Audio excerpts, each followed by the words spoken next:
The complete works of Swami Vivekananda, Divinity of Man, a lecture delivered by Swamiji on February 28, 1894. He stated that the fundamental basis of all religions was the belief in the soul, which is the real man, and beyond something both mind and matter, and proceeded to demonstrate the proposition.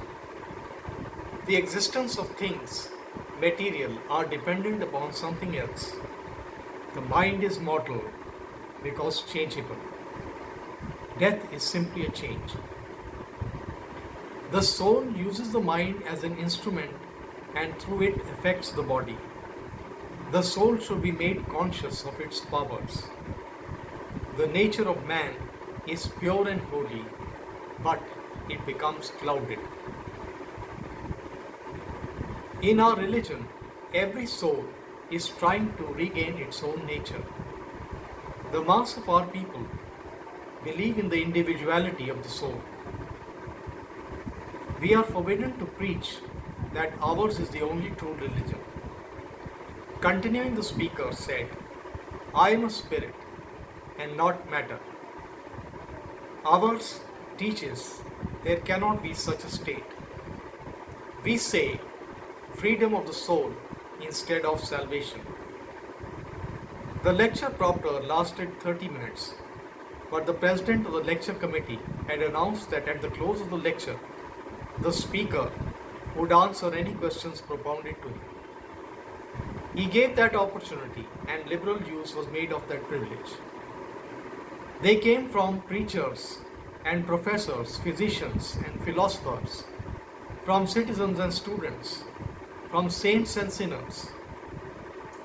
Some were written, but dozens arose in their seats and propounded their questions directly. The speaker responded to all. Mark the word, please. In an affable manner, and in several instances turned the laugh on the inquirer. They kept up the fusillade for nearly an hour. When the speaker begged to be excused from further labor, there were yet remained a large pile of unanswered questions. He was an artful dodger of many of the questions. From his answers, we glean the following additional statements in regard to the Hindu belief and teaching. They believe in the incarnation of man. One of their teachings is to the effect that their god Krishna was born of a virgin about 5,000 years ago in the north of India. The story is very similar to the biblical history of Christ, only their god was accidentally killed. They believe in evolution and transmigration of souls. That is, our souls once inhabited some other living being, a bird, a fish, or animal, and on our death will go to some other organism. In reply to the inquiry where these souls were before they came into this world, he said they were in other worlds. The soul is the permanent basis of all existence. There was no time when there was no God. Therefore, no time when there was no creation. Buddhists do not believe in a personal God. I am no Buddhist. Muhammad is not worshipped in the same sense of Christ. Mohammedans believe in Christ but deny he is God. The earth was peopled by evolution and not special selection. God is the creator and nature the created. We do not have prayer save for the children and then only to improve the mind. Punishment for sin is comparatively immediate. Our actions are not of the soul and can therefore be impure.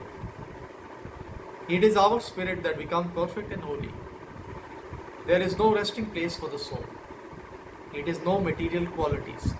Man assumes the perfect state when he realizes he is a spirit. Religion is the manifestation of the soul nature. The deeper the sea is what one makes one holier than the other.